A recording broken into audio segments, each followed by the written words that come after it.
Salam dəyərli izləyicilər, kanalıma xoş gəlmisiniz. Bu videoda sizlər üçün Dimin 20 sınağının davamını izah edirəm. Sınaq 7 proqramlaşdırmaya aiddir. Birinci sualda verilib ki, Python dilində tərtib olunmuş proqramın nəticəsini müəyyən edin.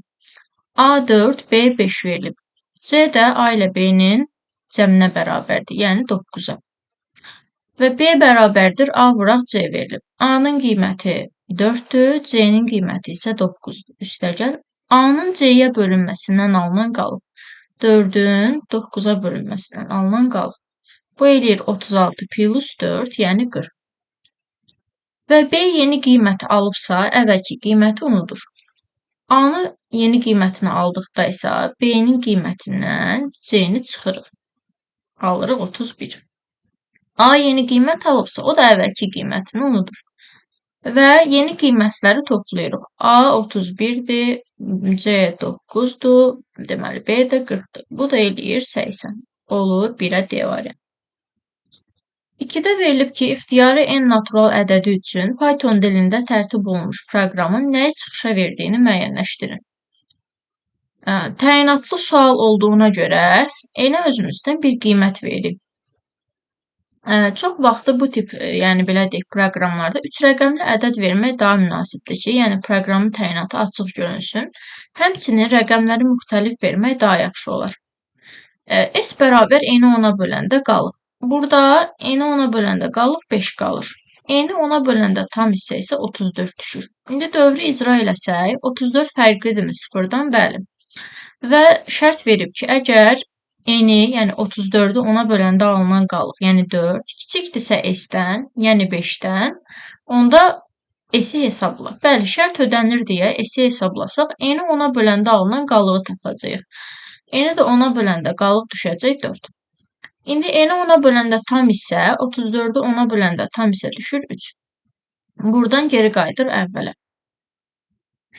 N fərqidirmi 0-dan? N-i 3 almışıq. 3 fərqidirmi 0-dan? Bəli. Dövrü 1 də icra eləyirik. N-i 10-a böləndə qalıq, yəni 3-ü 10-a böləndə qalıq elə 3-dür. 3 kiçikdirmi s-dən? S-in də qiyməti dəyişib 4 olur. 3 kiçikdirmi 4-dən? Bəli. Onda s bərabər olacaq n-i 10-a böləndə qalığa. N elə 3 idi, 3-ü 10-a böləndə qalıq da 3 düşür. Və n-i 10-a böləndə tam hissə artıq 0 düşəcək. 3-ü 10-a böləndə tam. Geri qayıdacaq əvvələ. 3-cü dəfə 0 fərqlidirmi 0-dan? Xeyr. Və şərt ödənmədiyinə görə dövrdən çıxıb s-in axırıncı qiymətini çapa veririk. Və burada da s-in axırıncı qiyməti olub 3. Baxıram ki, 345-dən 3-ü götürüb və bu ədədin deməli ən kiçik rəqəmidir. Python dilində tərtib olunmuş, deməli, proqramın nəticəsini müəyyən edin. Bu, deməli, əslində A dəyişəninin qiymətidir. Yəni, burada belə yazmaqda məqsəd çaşdırmaqdır. Əslində, bu sadəcə bir A-ya bərabərdir. İndi davam eləyək. A, B, C-nin qiymətləri verir və A-ya C-nin qiymətini mənimsədir. Yəni, bunu. Və A-nın qiyməti dəyişib, artıq yeni qiymət alıb deyə əvvəlki qiymətin üstünə xətt çəkirəm.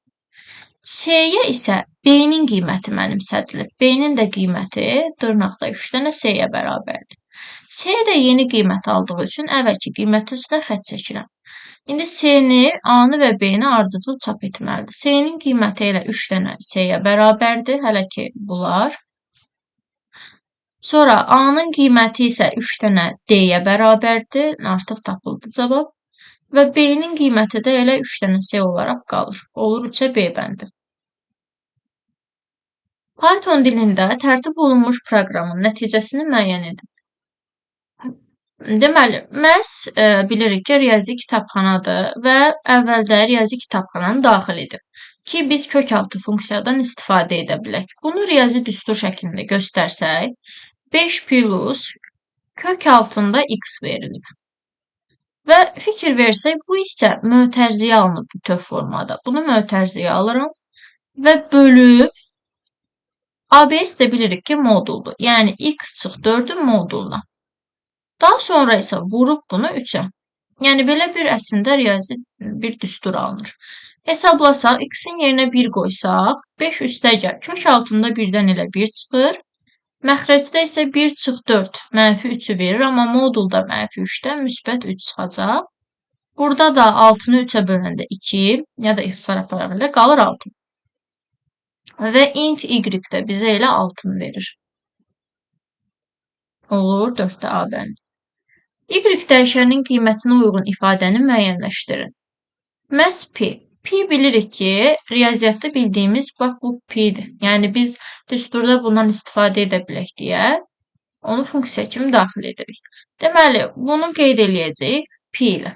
Üstəgəl SQRT x plus 1, yəni kök altında x üstəgəl 1 bölünsün ABS x-in kvadratına, yəni modulda x-in kvadratına vuraq 4-ə.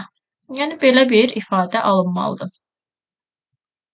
Bu da uyğun olaraq A variantına düşür. Çünki bu 4 surətə vurulur. Yəni 4 vur kökdə x plus 1 böl modulda x-in kvadratı. Sadəcə yerini dəyişib də sonra üstəgəl pi yazdım. 6-da isə verib ki, Python dilində yazılmış proqramın nəticəsini müəyyənləşdirin. Yəni, R dəyişənin qiyməti 2-dir. Deməli, burada 2-ni çapa verəcək. Bilirik ki, yəni bu printdə arqumentlərin arasına yazılan vergüllərin əvəzinə sep funksiyası işləyir. Yalnız sonuncu vergüldən başqa. Yəni, bu vergülün əvəzinə 23-ü yazacaq sep funksiyası. Y-ni çapa verəcək 3-ü. Yenə bu vergülün əvəzinə sep funksiyası işləyəcək, 23-ü çap edəcək.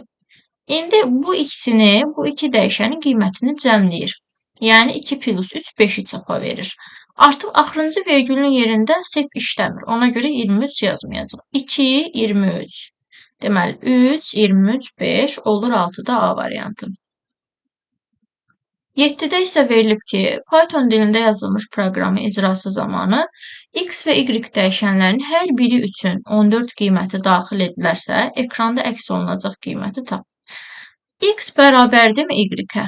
14 bərabərdirmi 14-ə? Bəli. Bilirik ki, burada ənd veriləndə hər iki tərəfdə, yəni burada da hə cavabı almalıyıq ki, şərt ödənsin. Birinci tərəfdə hə cavabı aldıq. İkinci tərəfə baxsaq, 14 üstəgəl 14 plus 1 böyüdür 100-dən. Xeyr. Artıq bu tərəf yox cavabı alınıbsa, deməli şərt ödənmir və bunu hesablaya bilmirəm. Bu isə sərbəst həddir, yəni if-dən asılı deyil. Ona görə hesablanır. 14 ilə 14-ün cəmi verir 28-i. Printdə də 28-i 3-ə vurub. Bu da bizə verir deməli 84-ü. Olur 7-də Y bəndi. 8-ci sualda verilib ki, Python dilində tərtib olunmuş proqramın nəticəsini müəyyənləşdirin. Num dəyişəni verilib. Fərqi yoxdur, n-lə də işarə edə bilərik bunu. Deməli, n böyüdümü 99-dan? Bəli. Və n bərabərdir. N-i ona böləndə tam hissə.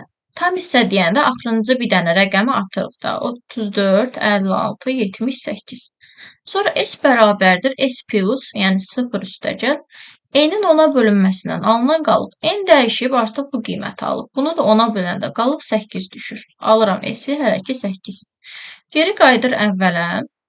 Və bu ədəd, yəni alınmış yeni n ədədi böyüdümü 99-dan? Bəli. N, deməli, bu ədədin ona bölünməsindən alınan tam hissəyə bərabər olur. Yəni, axırıncı qalığı atıram.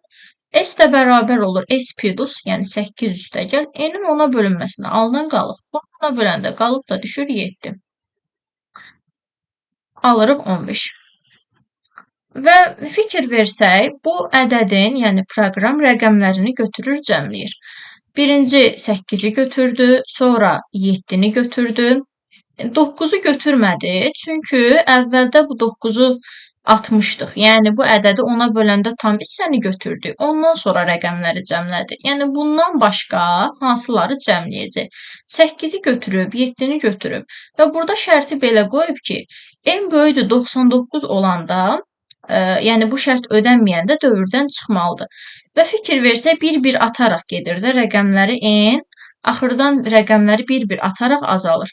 Deməli, 3400 56 olanda da götürəcək. Deməli, S olacaq 8 üstəgəl 7 üstəgəl 6. Bunu atdıq. Sonra 345 olacaq. 5-i də götürəcək. Bunu atdıq. Artıq 34 olanda 34 böyüdümü 99-dan? Xeyr. Yəni şərt ödənməyəcək. Ancaq bundan əvvəl belə deyək də 345-i 10-a böləndə tam hissə 34 qalır. 34-ü 10-a böləndə qalıq 4 alınır. Yəni biz o 4-ü götürürük. Sonra geri qayıdır əvvələ və 34 böyüdümü 99-dan? Xeyr, ona görə 4-dən çıxır. Yəni 4 özü daxil olmuş olur.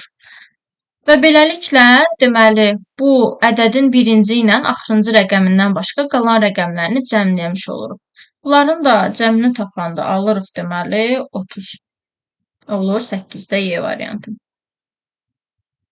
9-da verib ki, Python dilində tərtib olunmuş proqramın nəticəsini müəyyənləşdirin. Əslində bu standart bir proqramdır. Baxan kimi bilmək olur ki, nə qədər ki A B-dən fərqlidir. Əgər A B-dən böyüdüsə A-dan B-ni çıx, əks halda B-dən A-nı çıx. Yəni ikisi bərabərləşənə qədər bu prosesi davam etdiririk. Bu əbobun tapılmasıdır. Və əvvəldə də iki ədədin hasilini götürüb, yəni bu ədədlərin hasilini, P-ni bölür onların əbobuna. Çünki axırda iki ədəd bərabərləşəndə ikisindən biri əbob olur, əkobu tapmış olur. Əgər proqramı əzbərə bu formada biliriksə, yəni hesablamadan da iki ədədin əkobunu tapa bilərik. Yox, əgər bilmiriksə, hesablanması lazımdırsa, onda hesablayaq. 16 fərqlidirmi 24-dən? Bəli. Və şərt veririk ki, A böyüdümü B-dən? 16 böyükdürmü 24-dən? Xeyr. Onda əks haldanı hesablayır. B-dən A-nı çıxır. 24-dən də 16 çıxanda 8. Geri qayıdır əvvələ. Deməli, A, yəni ki, 16 fərqlidirmi B-dən? 8-dən, bəli. İndi şərt verir. A, yəni 16 böyükdürmü B-dən? 8-dən, bəli. Onda A-dan B-ni çıx. Yəni 16-dan 8-i çıxır, 8 alır. Geri qayıdır 3-cü dəfə əvvələ. A fərqlidirmi B-dən? 8 fərqlidir 8-dən. Xeyr. Şərt ödənmədiyi üçün dövr bitir və bunu hesablayır. P A vuraq B idi, yəni 16 vuraq 24. Bunu da bölürük A-ya. A-nın da qiyməti 8-dir. Burada da ixtisar aparsaq, qalır deməli 48. 9 olur D bəndi. Həqiqətən 16 ilə 24-ü hesablasaq riyazi qaydada da əkobunu 48 alarıq. 10-cu sualda isə deməli verilib ki, bu proqramın icrasından sonra ət işarəsi simvolunun ümumi sayını tapın. Step dəyişəni verib, yəni mən bunu S kimi götürəcəm. S 1 verilib.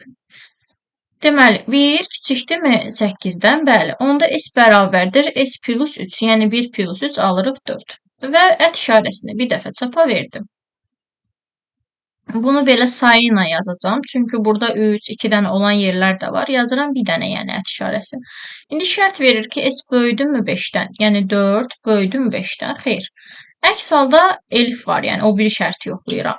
Bəs 4-ü 2-yə böləndə qalıq 0-dan fərqlidirmi? Bu da ödənmir. Qalıq elə 0-dır, 0-dan fərqli deyil. Amma while-ın daxilində bu print hər dəfə çap olunacaq. Çünki if və eliflərdən asılı deyil. 2 dəfə də ət işarəsini çap eləyir. Birinci dövr, yəni bitir. Geri qayıdır buradan ən əvvələ. S-in axırıncı qiyməti 4 qalıb. 4 kiçikdirmi 8-dən? Bəli. Və 3 vahid artırır, olur 7. Bir dəfə ət işarəsini çap edir, sonra şərti yoxlayır ki, 7 böyüdümü 5-dən? Bəli. Onda 3 dənə ət işarəsini çapa verir. Daha if ödənibsə, biz elifə baxmırıq da, çünki əks halda bu şərti yoxla deməkdir. Ondan sonra bir də sərbəst hədd kimi var. Yəni hər dəfə while-ın daxilində 2 dənə ət işarəsi çap olunacaq. Geri qayıdır əvvələ 3-cü dəfə. S dəyişən qiyməti 7-dir. 7 kiçikdirmi 8-dən? Bəli. Bu ət işarəsini, yəni S-in qiymətini hələ artıraq. Deməli 7 ilə 3 vahid artır 10 olur və ət işarəsini bir də çap eləyir. Deməli 10 böyüdümü 5-dən? Bəli. 3 dəfə ət işarəsi yenə çap olunur. If ödənibsə elifə baxmıram və sərbəst hədd olaraq 2 dənə ət işarəsi yenidən çapa verilir. İndi burada toplayaq. Elə sayı ilə yazmışam, asan da olacaq. 1 üstəgəl 2, 3, 4, 7, 9, 10, bu da 5, 15. Deməli olur cavab 15 dənə, yəni ət işarəsi. 11-də deyir Python dilində tərtib olunmuş proqramın nəticəsini müəyyənləşdirin. Yenə bu x-dir əslində. Sadəcə qarışıq olsun deyə, yəni 2 dənə hərf ya 3 dənə hərflə verirlər. X-in qiyməti n-dən n kvadratına qədərdir. N-in qiyməti 5-dir. 5-in kvadratı da 25. Deməli, x-in qiymətləri 5-dən əslində 25-in özünü götürmür, 24-ə qədər gedəcək. İndi baxaq. Burada 5-dən 24-ə qədər dövr çoxdur, yəni qiymətləri çox götürəcək. Mən bunları bir-bir yazsam, vaxt itkisi olar. Ona görə tezləşdirmə ilə tapmaq lazımdır biraz. Və şərti belə qoyub ki, ədədi 3-ə böləndə qalıq 1-dirsə, eyni zamanda 5-ə böləndə qalıq 2-dirsə, onda s-i, yəni cəmlə, s bərabər s plus x-i hesabla. Deməli, 3-ə böləndə qalıq 1 olan ədədlər necə olur? Bilirik ki, 3-ə tam bölünən ədəd məsəl üçün 9-dur da. 9-u 3-ə böləndə qalıq 0 düşür. Deməli, 3-ə tam bölünən ədəddən bir vahid sonraki ədədi 3-ə böləndə qalıq həmişə 1 düşəcək də. Məsəl üçün, indi 5-dən sonra 6 gəlir. 5-in özündə çünki onsuz qalıq 2 olurdu, onu götürmürük. Və onu da qeyd edeyim ki, and nə deməkdir? Kəsişmə. Yəni, həm bu şərti, eyni zamanda bu şərti ödəyənləri seçməliyik. Hələ ki, buna baxıram ki, görüm qalığı 3 olanda, yəni 3-ə böləndə qalığı 1 olan ədədlər hansılardır? Və fikirləşdim ki, 3-ə tam bölünən ədəddən bir vahid sonraki ədədləri 3-ə böləndə qalıq 1 çıxır. Məsəl üçün, 6-nı 3-ə böləndə qalıq 0 eləyirsə, bir vahid sonraki ədəd 7-dir də. 7-ni 3-ə böləndə qalıq həqiqətən 1 düşəcək. Yəni, bu şərti ödəyir. Bəs 7-ni 5-ə böləndə qalıq 2-dirmi? Bəli, deməli 7 bu şərti ödəyir. Onda s bərabər s plus x-i hesablayacaq. S 0-dır, x-in qiyməti də 7. Alıram hələ ki 7. Sonra 3-ə qalıqsız bölünən ədəd 9-dur. 9-dan, yəni 6-dan sonra 9 gəlir də bu parçada 3-ə tam bölünən ədəd. 9-dan bir vahid sonraki ədəd 10 olur. 3-ə böləndə qalıq 1-dir, amma onu 5-ə böləndə qalıq 2 qalmır axı. Deməli onu çıxdım. Sonra 3-ə qalıqsız bölünən növbəti ədəd 12-dir. 12-dən bir vahid sonraki ədəd də 13 gələcək. 13-ü 3-ə böləndə qalıq 1-dir, amma 5-ə böləndə qalıq 2 deyil. Deməli, bu da getdi. Növbəti 3-ə qalıqsız bölünən ədəd 15-dir. 15-dən bir vahid sonraki ədəd 16 gəlir. 16-nın 3-ə böləndə qalıq 1-dir, amma 5-ə böləndə qalıq 2 deyil. Bunu da çıxdı. Yəni, bu qayda ilə davam edirəm. Növbəti 3-ə qalıqsız bölünən ədəd 18-dir. Bir vahid sonraki ədəd 19 gələcək. 19-u 3-ə böləndə qalıq 1-dir, amma 5-ə böləndə qalıq 2 deyil. Yəni, şərt ödəmir də, gərək iki tərəfdə ödənsin. Növbəti 3-ə qalıqsız bölünən ədəd 21-dir. Bundan bir vahid sonraki ədəd 22 olur. 22-ni 3-ə böləndə qalıq 1-dir və 5-ə də böləndə qalıq 2-dir. Deməli, bu ödəyir. Axırıncı s-i 7 almışdım. S plus x-i bir də hesablasam, 7-nin üstünə 22 gəlib 29 alacam.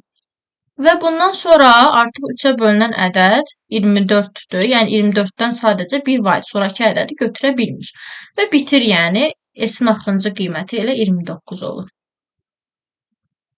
12-ci sualda verib ki, Python dilində tərtib olunmuş proqramın nəticəsini müəyyənləşdirin. Bilirik ki, SQL-də kök altını hesablayır. Və kök altında 20-dən təqribi bir ədəd çıxacaq, yəni tam ədəd çıxmayacaq. Ona görə elə qarşısına int yazılıb. Və kök altı 20-dən 4 tam nə qədərsə çıxar. Yəni, bu da tam tipə çevriləndə 4 olacaq. Deməli, T4-dürsə 4 plus 1 bizə verir. Bu isə 5-i. Və bilirik ki, i-nin qiymətləri bu halda 1, 2, 3, 4 olur. Yəni, axırıncını götürmüş. İndi hesablasaq. Birinci dəfə i1-dir. N-i, 20-ni 1-ə böləndə qalıq 0-dırmı? Bəli. Onda s bərabər s plus i-ni hesablayır. Yəni 0 plus 1. B də bərabər olur n-in i-yə bölünməsindən alınan tam hissəyə. N-i, yəni 20-ni 1-ə böləndə tam hissə elə 20 qalır. S də bərabər s plus b-yə. S-in qiyməti 1-dir. B-nin qiyməti 20. Alıram 21. Və buradan geri qayıdır əvvələ. İkinci dəfə i-nin qiyməti olacaq 2. 2 olduqda 20-ni 2-yə böləndə qalıq 0-dırmı? Bəli, bu da ödənir. Onda bir də hesablayıram. S bərabər S plus, yəni 21 üstəgəl i. I də 2-dir. Alıram 23. Deməli, B bərabər N-i i-yə böləndə alınan tam hissə. N 20-dir. Deməli, i-də 2-dir. Böləndə tam hissə 10 düşür. S də bərabər S plus 23 plus B. Yəni 33. Geri qayıdır növbəti dəfə, 3-cü dəfə dövrə. I-nin qiyməti 3 olur. N-in qiyməti deməli 20 qalıb. 20-ni 3-ə böləndə qalıb 0-dırmı? Xeyr. Şərt ödənmirsə birbaşa, yəni buradan əvvələ geri qayıdacaq. I-nin növbəti qiyməti 4 olacaq. 20-ni 4-ə böləndə qalıb 0-dırmı? Bəli. Onda S bərabər S plus I. S 33-dür. I-nin də qiyməti 4-dür. Alırıq 37. Deməli, B də bərabər N-i, yəni 20-ni i-yə böləndə alınan tam hissə 5. S də bərabərdir S plus B. S-in qiyməti 37-dir. B-nin qiyməti isə 5-dir. Toplayanda alırıq deməli 42. Və qayıdır əvvələ, i-nin qiyməti artıq yoxdur. Ona görə dövrdən çıxır. Bunu yəni şərti yoxlayır. T-ni T-yə vuranda alınan cavab N-ə bərabərdirmi? T-ni biz 4 almışdıq da. 4-ü 4-ə vuranda 16 eləyir. Bu bərabərdirmi N-ə? Yəni 20-yə? Xeyr. Şərt ödənmirsə, onda bunu hesablamıram. Elə S-in axırıncı qiymətini çapa veririk. S-in axırıncı qiyməti də 42 idi. 12-də olur B variantı. Deməli, keçək növbəti suala. Python dilində tətbiq olunmuş proqramın nəticəsini, deməli, tərtib olunmuş proqramın nəticəsini müəyyənləşdirin. Deməli, S-i 0 verib, X-in qiymətləri də 3-dən 6-ya qədər dəyişir. Yəni, X olur 3, 4 və 5. Deməli, birinci dəfə X 3 olduqda, 3-ü 2-yə böləndə alınan qalıb 1-dən fərqlidirmi? Xeyr, elə 1-dir. Bəs 3-ü 4-ə böləndə alınan qalıq 1-dirmi? Bu da xeyr, elə 3-dür. Alt-alta if olduğu üçün hər birini yoxlayırıq. 3-ü 5-ə böləndə alınan qalıq bəs 2-dirmi? Bu da xeyr. Onda bu if ödəməyibsə, əks haldan hesablayırıq. S bərabər S plus, yəni 0 üstəgəl X, yəni 3 plus 2, alıram 5. Bir də bu S var və bu S dövrün daxilindədir deyə hər dəfə hesablanacaq. Amma if və else-lərdən asılı deyil, çünki onların eyni üstunda yazılıb. S bərabər S plus, yəni 5 üstəgəl X, 3 plus 1. Bu da alınır, deməli 9. Deməli, bu birinci dövr. Geri qayıdır əvvələ, ikinci dəfə X-in qiyməti olur 4. 4-ü 2-yə böləndə qalıq 1-dən fərqlidirmi? Bəli, 4-ü 2-yə böləndə qalıq 0 eləyir, 1-dən fərqlidir. Şərt ödənir deyə S-i hesablayırıq. S plus, yəni 9 üstəgəl X 4 plus 2-yə. Bu da bizə verir, deməli 15-i. Bəs 4-ü 4-ə böləndə qalıq 1-dirmi? Xeyr. 4-ü 5-ə böləndə qalıq 2-dirmi? Deməli, yenə xeyr. Ödənmirsə bu if, onun əks haldası var yenə də. S bərabər S plus, yəni 15 üstəgəl X 4 plus 2-yə. Bu da verir, deməli 21-i. Bir də dediyim kimi bunu həmişə hesablayırıq. S 21 üstəgəl X 4 plus 1-ə. Bu da bizə verir, deməli 26-nı. Bir də geri qaydanda 3-cü dəfə. Deməli, X-in son qiyməti olur 5. 5-i 2-yə böləndə alınan qalıq 1-dən fərqlidirmi? Xeyr. 5-i 2-yə böləndə qalıq elə 1 qalır, 1-1-dən fərqli deyil. Ona görə o bir ifi yoxlayır. 5-i 4-ə böləndə bəs qalıq 1-dirmi? Bəli, ödənir. Onda bunu hesablayacaq. S 26 üstəgəl X plus da 3. Deməli, bu da bizə verir, deməli, 34-ü. Və növbətini yoxlasaq. 5-i 5-ə böləndə qalıq yəni 2-dirmi? Xeyr. Bu if ödənmədiyi üçün əks haldan hesablayır. S plus, yəni 34 plus X plus da 2. Alırıq deməli 41. Bir də dediyim kimi bunu hesablayırıq. S 41 üstəgəl 5 üstəgəl 1. Bu da bizə verir deməli 47-ni. Və bir də geri qayıtsam əvvələ artıq X-in qiyməti yoxdur. Ona görə dövrdən çıxıb axırıncı qiymətini çapa verir. 13 belə 14.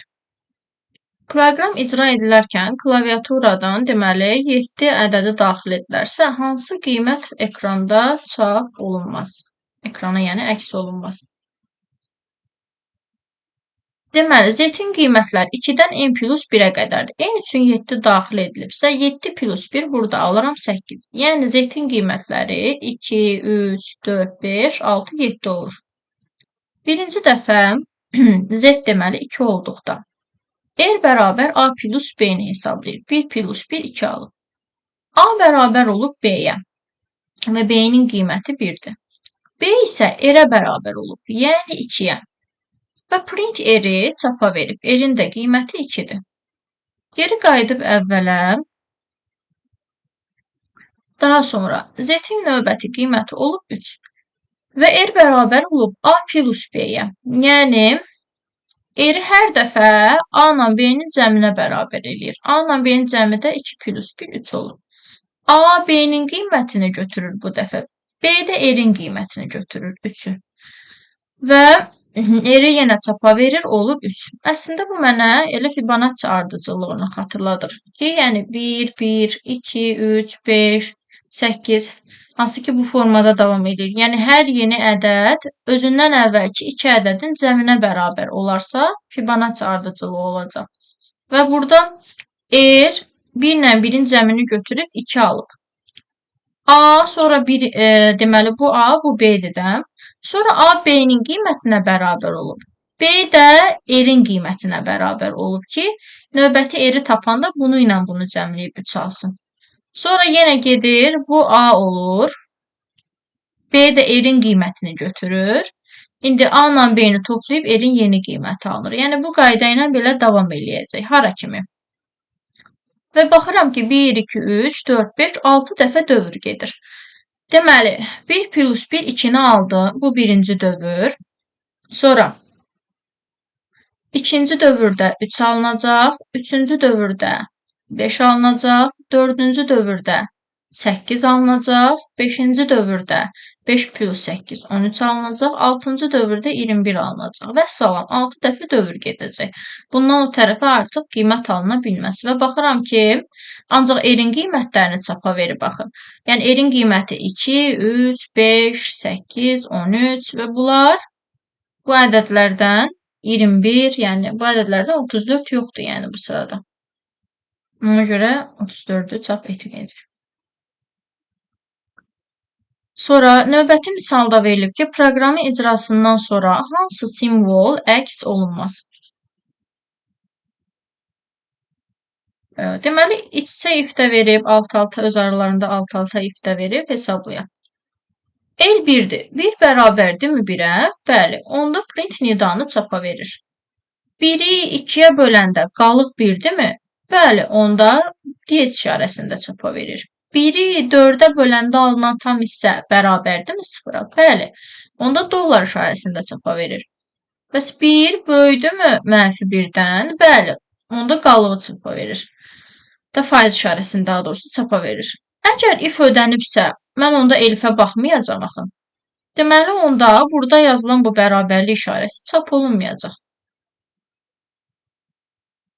16-cı sualda verilib ki, Python dilində tərtib olunmuş proqram icra edilərkən klaviaturadan 49 daxil edilərsə, əks olunan hansı qiymətin ekrana əks olunacağını müəyyənləşdir. N üçün 49. Deməli, yazaq. N böyüdüm 0-dan, bəli. R bərabər N-i 7-yə böləndə qalıq. 49-u 7-yə böləndə qalıq 0 düşür. S bərabər S üstəgəl, yəni 0 plus K vuraq R-ə. 0 nəyə vursan onsuz 0 eləyir. Oldu 0. Deməli, daha doğrusu K 1-dir, bu R-in qiyməti deyə 0. Və R-i 0-ı nəyə vursan onsuz 0 alacaq. Ona görə də S hələ ki 0-dır. K bərabər K vuraq 10. 1-i də 10-a vuranda alıram 10. N bərabər N-i 7-yə böləndə tam isə 49-u 7-yə böləndə tam 7 düşür. Geri qaydırıq əvvələ. 7 böyüdüm 0-dan, bəli. R bərabər N-i 7-yə böləndə qalıq. 7-ni 7-yə böləndə deməli qalıq 0. S bərabər S plus, yəni 0 üstəgəl. K vuraq R. Bu 10-u 0-a vuranda yenə 0 alacam. K bərabər K vuraq 10. 10-u 10-a vuranda alıram 100. N də bərabər N-i 7-yə böləndə tam hissə. 7-ni 7-yə böləndə tam 1 düşür. Deməli, geri qayıdır yenə ən əvvələ. Silək. Geri qayıdır əvvələ 3-cü dəfə. N böyüdümü 0-dan? N 1-dir. Bəli, böyüdür 0-dan. R bərabər N-i 7-yə böləndə qalıq. Deməli, R deyib K yazıram.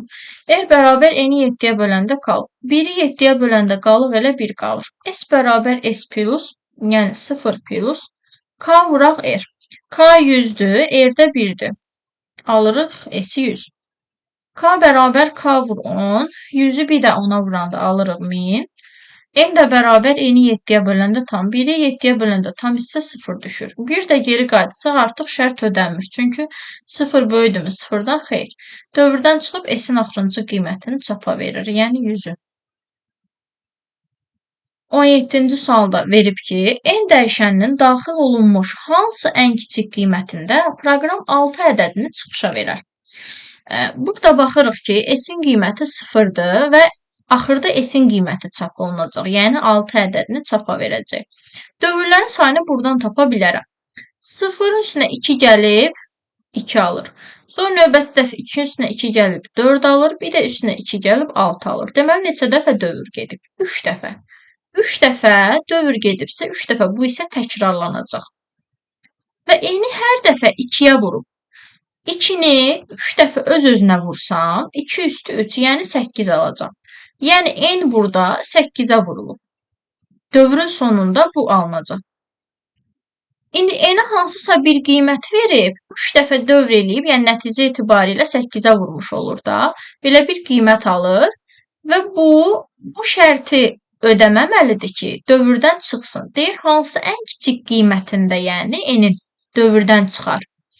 Əslində belə baxanda burada 50 kiçikdir, 50 olanda ən kiçik qiymət olur. Amma nəyisə 8-ə vuranda 50 almırıq. Baxıram ki, 6-nı 8-ə vuranda burada ən kiçik qiymət 6-dır da. 6-nı 8-ə vuranda 48 alıram. 48 kiçikdir 50, amma hə deyir. Mənə yox cavabı lazımdır. 6-dan sonra ən kiçik 7-ni yoxlasam, bəli, 7-ni 8-ə vuranda 56 eləyir və 56 kiçikdir 50-dən. Yəni ən kiçik N-in 7 qiyməti olmalıdır ki, biz dövrdən çıxaq. Bu 17, deməli 18. Proqram icra edilərkən öncə 102, daha sonra isə 9 qiyməti daxil edilir və nəticəni müəyyənləşdir. Baxaq. A böyük bərabərdirmi B-dən? 102 böyük bərabərdirmi? 9-dan bəli. A-dan B-ni çıxır. 102-dən 9-u çıxır. Bu onda dövr çox gedəcək.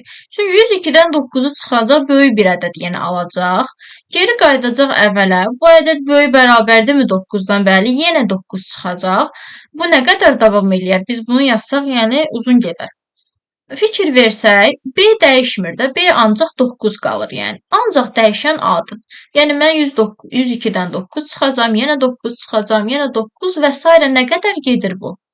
Deməli, onda 102-ni 9-a bölüm, görün neçə dəfə dövr eləyəcəm, tapın. Bu da 11 dəfə düşür, 99, qalır burada 3. Deməli, 11 dəfə mən 9 çıxa bilərəm, yəni 102-dən. Çünki 102-nin içində 11 dənə 9 yerləşir. Onda 102-dən 99-u çıxanda A-nın axırıncı qiyməti 3 qalacaq. Və buradan geri qaydanda əvvələ 3 böyük bərabərdirmi 9-dan? Yox cavabı alacam. Və dövrdən çıxıb A-nın 3 qiymətini də elə çapa verəcək. Dövrün gövdəsinin, yəni bu hissənin neçə dəfə icra olunacağını müəyyən edin deyir. Yenə bu da, əslində bu tip misallar hamısı məntiqi, yəni tez tapıla biləcək suallardır. X 0-dır. 0 kiçik bərabərdirmi? 100-dən bəli. Və print X-i çapa verir, yəni 0-ı. Sonra X bərabər X üstə gəl 2, 0-ın üstünə 2 gəlir, 2 alır. Geri qayıdır əvvələ, 2 kiçik bərabərdirmi 100-dən? Hə. Və baxıram ki, bu 100-ə qədər 2 artır da ancaq X-in qiymətləri. Bunu yenə yazmaq, yəni məntiqsizdir.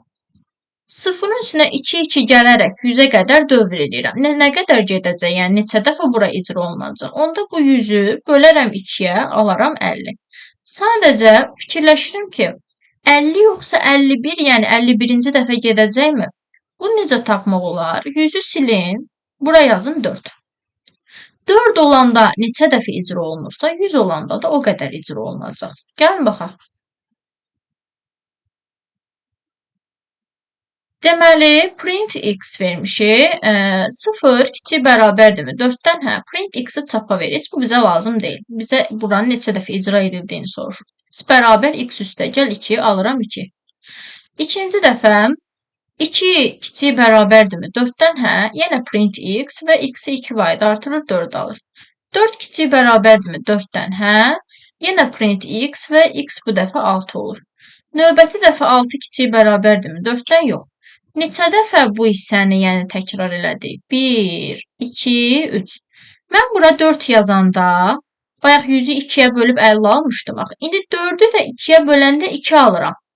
Amma 2 dəfə icra eləməmişəm, 3 dəfə icra eləmişəm. Deməli, bu aldığım cavabın üstünə 1 gəlməliyəm ki, düzgün yəni cavabı tapım. İndi 100-ü də burada 100 olanda da 100-ünü 2-yə böləndə 50 alıram, amma üstünə 1 gəlməliyəm ki, doğru cavabı alım. Yəni 51 dəfə dövrün gövdəsi icra ediləcək. Sonra deyir n və x natural ədədləri üçün s dəyişənin çıxış qiyməti hansı ifadə ilə təyin edilir? I-nin qiymətləri 1-dən n plus 1-ə qədərdir. Burada deməli, hər hansı bir qiymət də vermək olar n-ə. Məsələn, yazaq onda, n olsun, ya da saxlaya da bilərik. Bir neçə dövrdən sonra müəyyənləşəcək. I-nin qiyməti birinci 1-dir. S bərabər olur S üstəgəl P-yə. Yəni 0 üstəgəl P-yə x-a. P bərabərdir P vuraq x. X-i də x-a vuranda elə x kvadratı alıram. İkinci dəfə geri qayıdır əvvələ. I-nin qiyməti 2 olur. S bərabər S üstəgəl P. X üstəgəl x-in kvadratı. P də bərabər olur. P vuraq x-a. X-in kvadratını x-a vuranda x-in kubu alıram. Geri qaydanda əvvələ I 3 olur.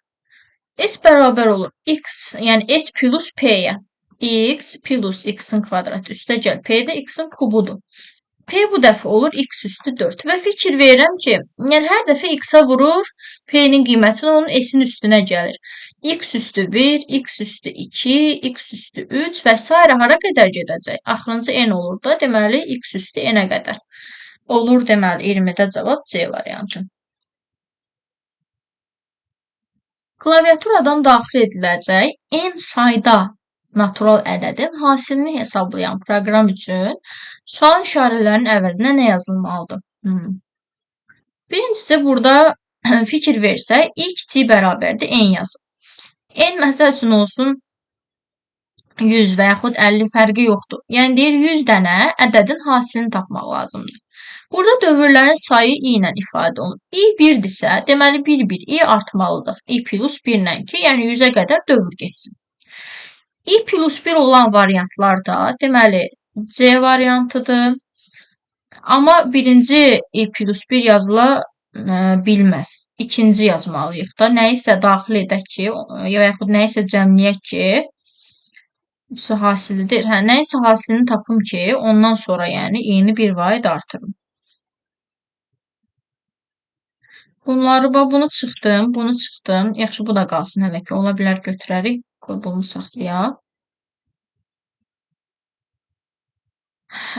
Bunu yazdıq i plus 1-i. İndi deyir ki, n sayda natural ədəd daxil edir və onların hasilini hesablayır. Məlum məsələ ki, hasil burada s-dir.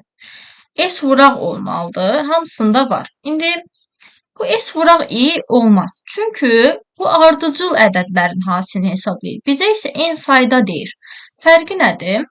Burada i 1-dirsə, 1 kiçik bərabərdirmi 100-dən? Bu 100-ü özüm üçün yazmışam da, hə. Bura S bərabər S vur i yazsam. S bərabər olacaq 1 vur 1-ə. i 1 vaid 2 olacaq, sonra 1-i 2-yə vuracaq. i 1 vaid artıq 3 olacaq, 3-ə vuracaq. Axı bu ardıcıl natural ədədlərdir. Bizə n sayda natural ədəd deyir. N sayda nə deməkdir? Yəni 100 dənə ədəd. Bu ixtiyari ola bilər. Ola bilər 50-ni vuraram, növbəti dəfə 40-ı vuraram, növbəti dəfə 2-ni vuraram və s. Yəni n sayda bu deməkdir. 100 dənə ədədi bir-birinə vurmalıyam. Deməli, burada int input yazılmalıdır.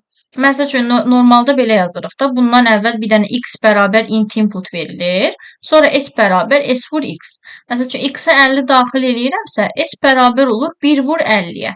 İndi bu int inputu s-in daxilində yazıb, yəni bu formada. Bu olmaz. Hə, indi baxdım ki, bu niyə olmur? Çünki tək input yazıb, input sətir tipi daxil eləyirdi. Int input seçməliyik ki, düzgün alınsın. Proqramın nəyi çap etdiyini yəni təyinatı soruşur. Deməli, bir neçə dövrü yazsaq yenə də məlum olacaq. 200 böyüdümü sıfırdan? Bəli. C bərabər C plus, yəni 0 üstəgəl i-nin kubu, yəni 200-ün kubu. Əslində bura baxan kimi bildim ki, 200-ü götürübsə bu C, bunları çıxıram. Çünki parça olanda bilirik ki, hər ikisi daxil olmuş olur və burada fakt 200-ü götürüb də, yəni ona görə bunları çıxmalıyam. 200 özü daxil olmalıdır. i-dən 1 çıxanda, 200-dən 1 çıxanda 199 alıram. Geri qayıdıram əvvələ. 199 sıfırdan böyüdümü? Bəli. C bərabər C plus, yəni 200-ün kubu, üstəgəl i-nin kubu, 199-un kubu. Nəyləri cəmləyir? 200-dən bu 1-ə qədər gedəcəkdə bir-bir azalıb və həmin ədədlərin kublarını cəmləyir. Burada verib natural ədədlərin cəmi, amma burada verib kubları cəmi. Bir özü də daxil olacaq, onsuz da hamısında da var. Yəni ən axırda 1 böyüdümü sıfırdan bəli alacağıq. Üstünə bir də 1-in kubunu gələcək. Olur Y bəndi. 23-cü sual. 23-də verib ki, Python dilində tərtib olunmuş proqramın nəticəsini müəyyənləşdir. Qrafik silək. Deməli, bu ədəd sıfırdan fərqlidirmi? Bəli. Və t bərabər t vuraq 10. Sıfırı 10-a vuranda 0 alıram. N-i 10-a böləndə qalıq isə, yəni bunu 10-a böləndə qalıq 4 düşür. N də bərabər N-i 10-a böləndə tam hissə. Tam hissə də düşür. Bu ədəd. Axırıncı rəqəmi silməklə qalan tam ədəd verir. Geri qayıdır əvvələ. Bu ədəd sıfırdan yeni aldığım n ədədi sıfırdan fərqlidirmi? Bəli.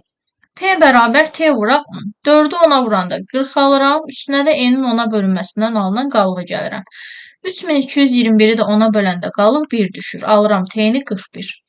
N-i 10-a böləndə tam hissə bu dəfə 322 düşür. Növbəti dəfə n sıfırdan fərqlidirmi? Bəli, 322 sıfırdan fərqlidir. T bərabər T vuraq 10. 410 üstəgəl n-i 10-a böləndə qalıb. Bunu da 10-a böləndə qalıb 2. Və fikir versək, hər dəfə ədədin də belə deyək, axırdan əvvələ götürür, rəqəmlərini götürür və alınan ədədin üzərinə gəlir. Bu qaydada ədəd sanki tərsinə düzülmüş olur. Və fikir verək, 412 alınıb hələ ki. 4, yəni axırdan əvvələ düşsən 1, 2. Əslində buradan da görünür ki, tərsinə çap edir və proqramı burada dayandırıb birbaşa ədədi tərsinə düzmək olar. 4, 1, 2, 2, 3 və salam olacaq bu formada. Axıra qədər dövr gedir. Yəni bu, ədədi tərsinə çap edən proqram olacaq. Python dilində tərtib olunmuş proqram icra edilərkən klaviaturadan 10 ədədi daxil edilərsə, ekranda nə əks olunacağını müəyyənləşdirin. Y n-in 2-yə bölünməsindən alınan tam hissədir. 10-u 2-yə böləndə də 5 düşür. Deməli, i kiçik bərabərdirmi y-dən? 1 kiçik bərabərdirmi? 5-dən bəli. Bəs n-i, yəni 10-u i-yə böləndə 1-ə böləndə qalıq 0-dırmı? Bəli. C bərabər C üstəgəl 1. 1-in üstünə 1 deyilə 2 alırıq. I-ni 1 vayda artırıb alırıq 2. Geri qayıdır buradan əvvələ. 2 kiçik bərabərdirmi? 5-dən? Bəli. N-i, yəni 10-u 2-yə böləndə qalıq 0-dırmı? Bəli. C bərabər olur. 2 idi, 1 vayda artır 3 olur. I də 1 vayda artır, 2 idi, 3 olur. Geri qayıdır əvvələ. 3 kiçik bərabərdirmi? 5-dən, hə? Bəs onu 3-ə böləndə qalıq 0-dırmı? Xeyr. Ödənmir deyə C-ni hesablamır. I-ni sadəcə 1 vayda artırır. 3 idi, 4 olur. Geri qayıdır əvvələ. I 4 də artıb. 4 kiçik bərabərdirmi? 5-dən, bəli. Bəs N-i, yəni 10-u i-yə 4-ə böləndə qalıq 0-dırmı? Xeyr. C-ni yenə hesablaya bilmir. I-ni 1 vayda artırır, 5 alır. Növbəti dəfə yenə geri qayıdır əvvələ. 5 kiçik bərabərdirmi 5-dən? Bəli. N 10 idi, 10-u i-yə, yəni 5-ə böləndə qalıq 0-dırmı? Bəli. C-ni 1 vaid artırır. 3 idi, axırıncı olur 4. Və i 1 vaid artıb 6 olur. Növbəti dəfə geri qaydanda 6 kiçik bərabərdir 5-dən yox cavabı alırıq və C-nin sonuncu qiyməti olan 4-ü çapa verir. 25.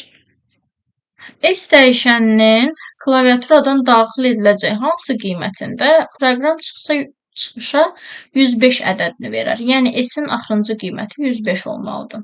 Deyir, S-ə hansı qiyməti daxil eləməliyik ki, 105 çıxsın. X-i veribsə, burada rahatdır.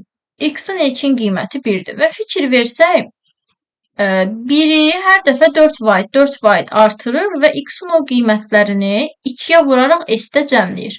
Yəni, belə olur da, 1 kiçikdirmi 20-dən? S bərabər olur S plus.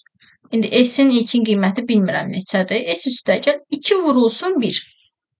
Növbəti dəfə bu 1-i 4 vaid artırır, 5 alır da.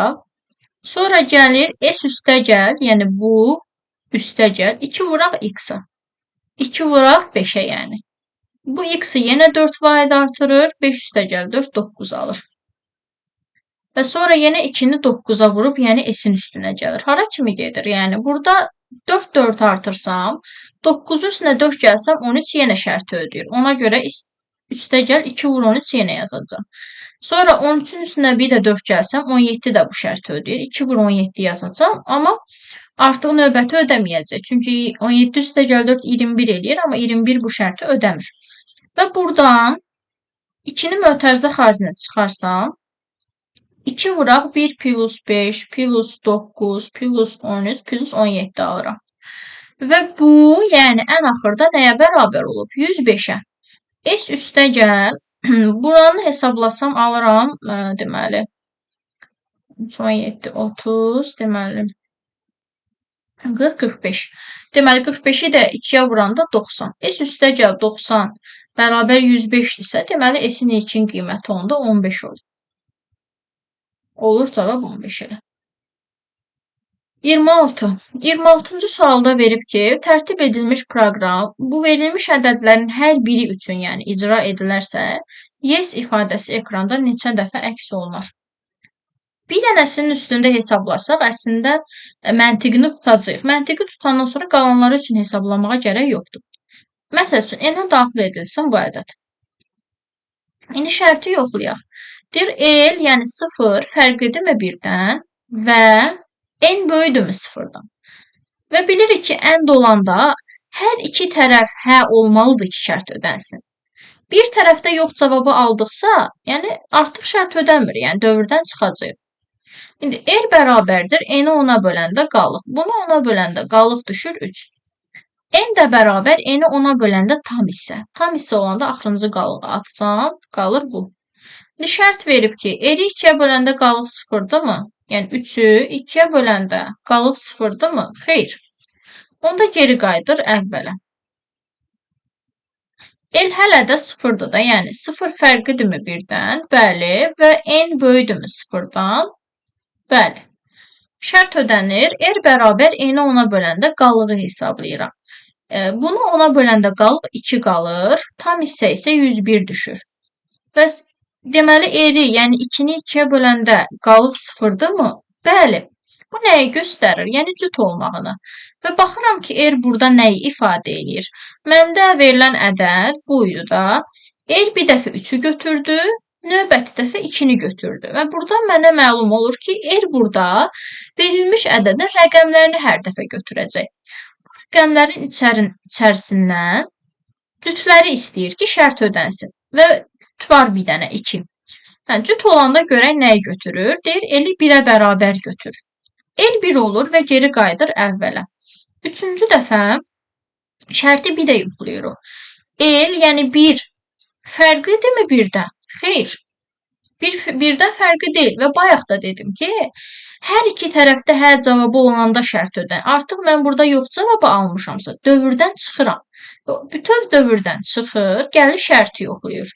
Bu 1, L1 olub baxın. 1 bərabərdirmi 1-ə? Bəli. Yes cavabını çap edir. Bizə deyir yes ifadəsi Yəni neçə dəfə ekrana çıxar? Deməli bu ədəd üçün ekrana çıxdı. Bir dəfə saydım. Və mən fikir verirəm ki, daxil edilən ədədin, yəni əvvəldə götürdüyümüz ədədin rəqəmlərindən hansı cütdürsə, əgər cüt rəqəmi varsa, yəni eli 1-ə bərabər götürür. El 1 olan kimi avtomatik dövrdən çıxır. Çünki burada 1 fərqlidirmi 1-dən? Yox cavab alıram və dövrdən çıxıram. Və elin qiyməti 1 olduğuna görə 1 bərabərdirmi 1-ə? Hə cavabı alıb yes ifadəsini çap eləyirəm.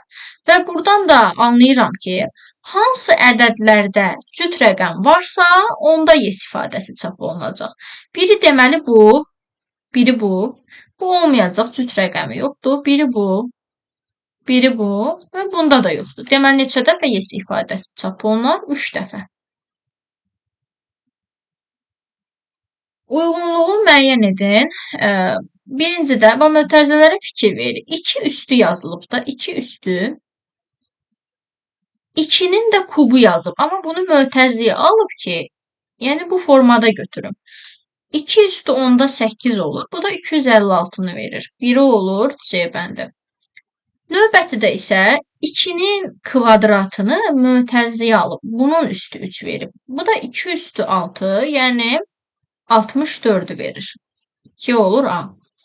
3'te ise verib 2 vur 3. Bunu mötərizəyə alıb üstü 3 yazım. Yəni 6'nın kubu. Da 216 verir. 3'e de olur Y bəndi. 1'e C, 2'ye A, 3'e Y. Aha. Verilib ki, X, A və B həqiqi ədədlərinin klaviaturadan daxil edilmiş qiymətlərinə görə X ədədinin AB parçasına daxil olub olmadığını müəyyən edin. Məsəl üçün, X-i daxil eləmişəm 3,5-dir.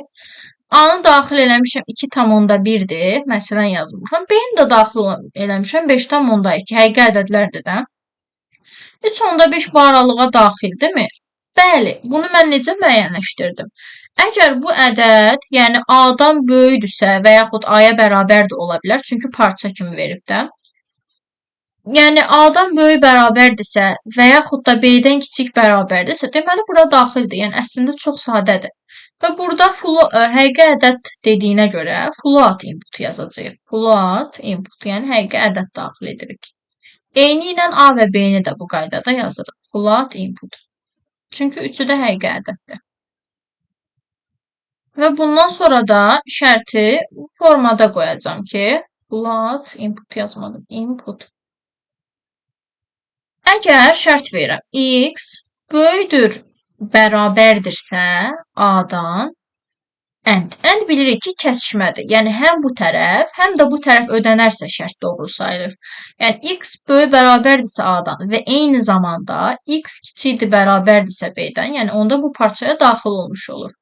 Print yaza bilərəm, daxildir, ya yes, no yaza bilərəm, daxil olub olmadığını soruşur. Yes də yaza bilər, yəni bəli, daxildir. Əks halda isə print no, yəni xeyr, daxil deyil.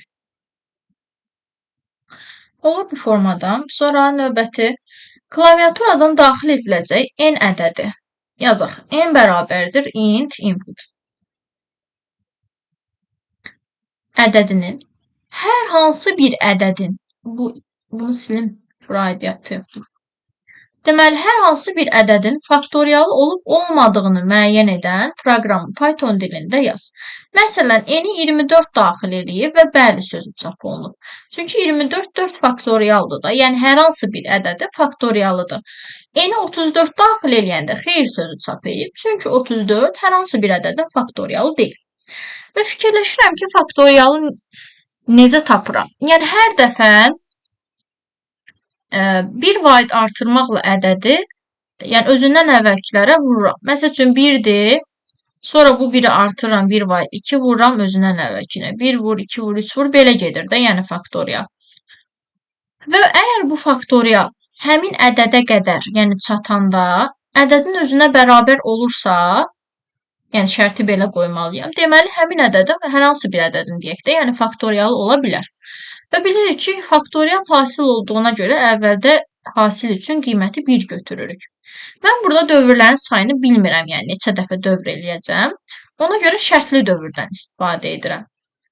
Və bu 1, 2, 3, 4-ü ifadə eləmək üçün də bir dənə i bərabər 1 yazıram. Yəni dövrün başlanğıcı kimi i-ni 1 götürürəm. İndi şərti belə qoyacağam ki, faktorial əgər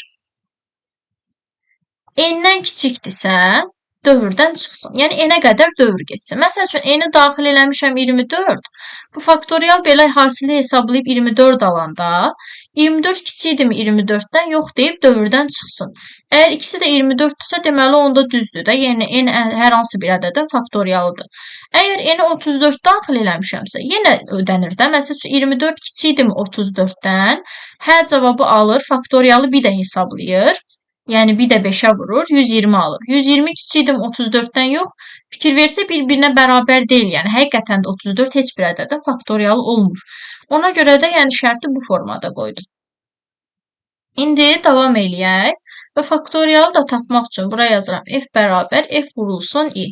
Yəni 1 vur 1 aldım. i-ni 1 bayt artırıram ki, növbəti dəfə 1-i 2-yə vursun. Yəni də belə faktorialı hesablasın.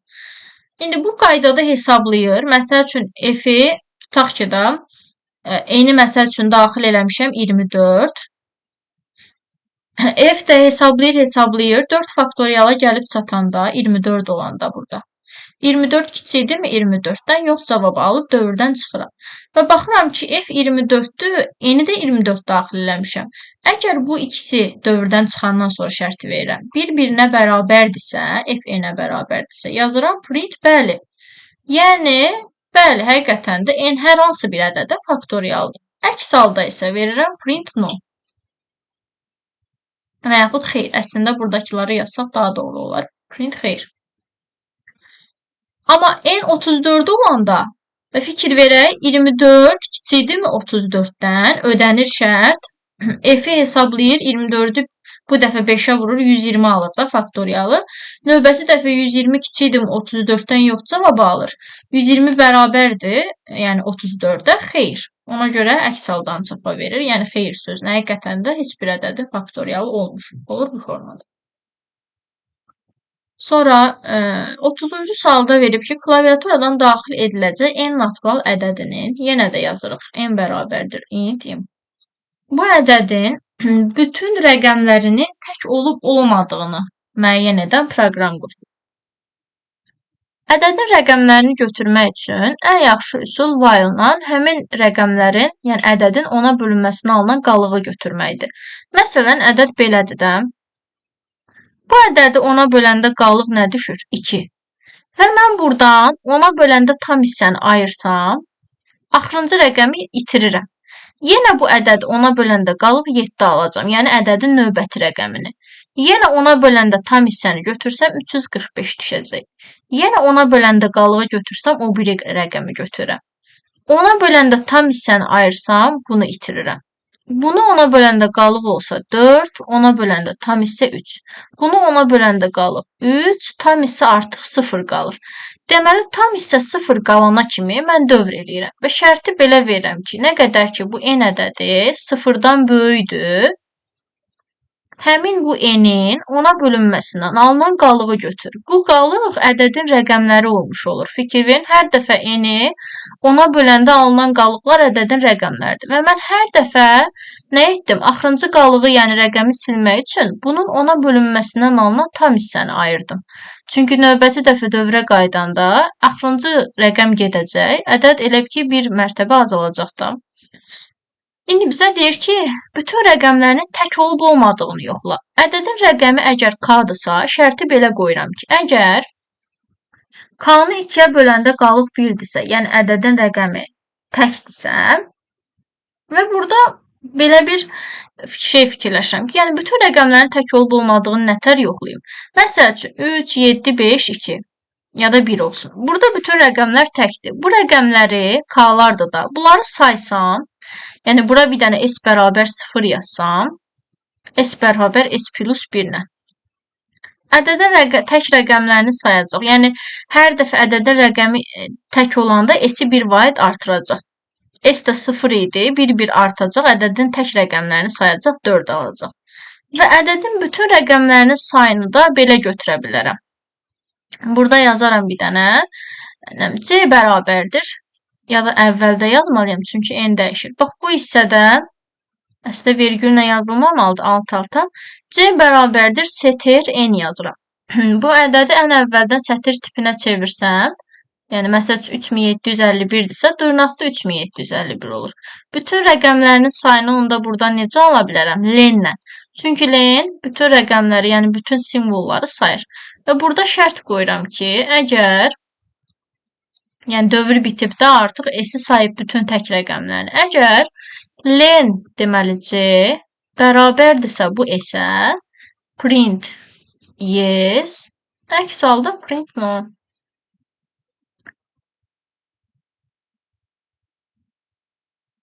Məsələn, baxaq bir dənə başqa bir ədəd üzərində. Tutaq ki, 3, 4, 5, yox, 3, 4, 5, 2, hə, olsun belə. Burada ədədin rəqəmlərini K götürür. K bir dəfə olur 2, bir dəfə 5, bir dəfə 4, bir dəfə 3. Hansında şərt ödənir? Ancaq tək olanlarda, yəni 5 və 3-də. S-i onda 2 dəfə yəni sayır. S olur 2. Amma bu ədədi sətir tipinə çevirmişəm ən əvvəldən. Dırnaqda məsəl üçün 3452 almışam. Len S neçəni verir? Len C də yəni neçəni verir? 4-ü. 4 bərabərdirmi S-ə? 2-yə? Xeyr. Həqiqətən də ədədin bütün rəqəmləri tək deyil axı ki, yəni yes cavabı çapa verilsin. Amma dediyim kimi, bayaqki nümunə üçün ödənərdim. Belə gələn videolarda görüşənədək.